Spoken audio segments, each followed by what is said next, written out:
We reported on a student who was called the N-word by his teacher. He had a book thrown at him, according to the story. Well, that teacher has now been fired. Let me take you back to that video. Here it is. Not smart. Dumbass people. Teaching time. Oh. Yeah. Oh, and we got this. He called the student an effing N-word. Put up the picture of this fired school teacher. When we first reported on this story, he was still employed by the school system. The Kankakee, Illinois high school teacher who called one of his students the N-word on video is no more an educator in that system. He taught high school algebra. The teacher is John Donovan. The sophomore, Michael. John Donovan made the racial slur after Donovan kicked sophomore Michael Nelson Jr., kicked him out of class. The racial slur happened after that part of the back and forth.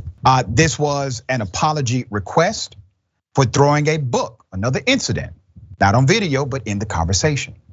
15-year-old Michael said he was shocked to hear the slur come from his teacher. Let's put up his picture.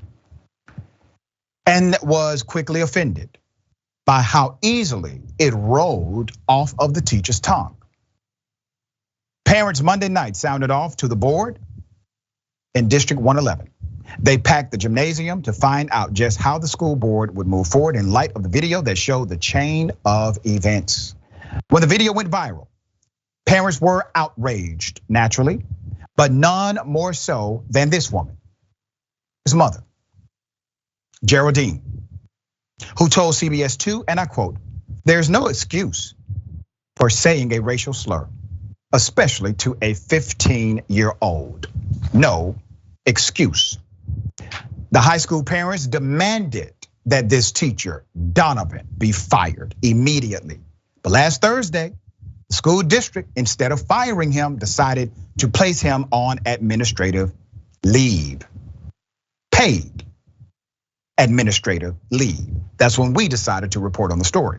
The board explained Monday night that they need to investigate and provide the teacher due process. All right, let's put up the superintendent. This is Dr. Walters. Dr. Walters said Monday night, and I quote, "We acknowledge that there's absolutely nothing that any student can do to deserve having that word used against them."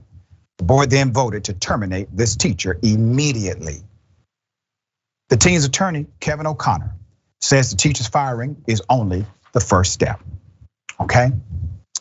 He claims the district failed to react in the first incident in September when Donovan threw a book at Nelson. Let me tell you what the attorney is setting up here, and rightfully so. He's setting up a contributory negligence dynamic where the school system failed to protect the student who eventually was called the N-word. Superintendent Walters pointed out on Monday, that despite the firing, the incident has left students looking at teachers differently. And it's something they must work to overcome. O'Connor says the district needs to figure out how a teacher who can easily speak such a slur was hired in the first place.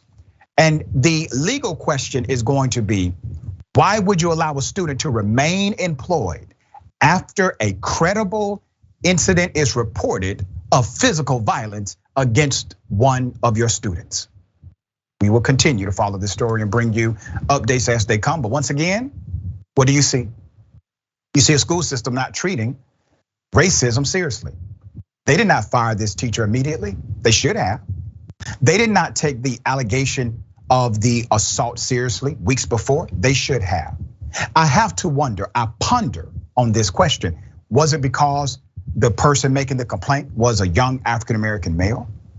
Was it because the person he was complaining on was a young, white, up-and-coming school teacher? Why would this happen? Do you think if a black male would have thrown a book at a young white student, do you think that black male teacher would have been treated the same way? Do you believe If a black male teacher would have called a white young student a racial slur, do you think they would have suspended him with pay or fired him on the spot? Jeff, thoughts here. So much has been made about preventing students from learning about racism that school districts aren't there for kids who experience racism. If the teacher didn't want or like his job, why didn't he just quit? Like that's what he said when he shut the door. I didn't like my job anyway. So his resignation letter came in the form of using a racial slur against a black student. Now, moving forward, what school district is going to be bold enough, brave enough to hire this man?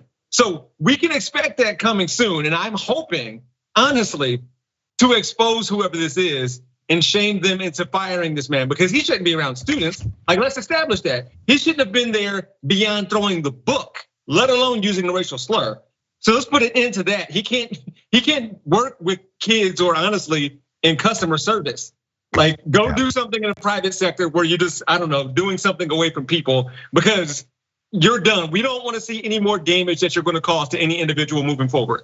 Right, and you got to think about the ripple effect of what this teacher could have engaged in. For example, if he's that biased, if he has that inside of his soul, how do you think he's grading papers?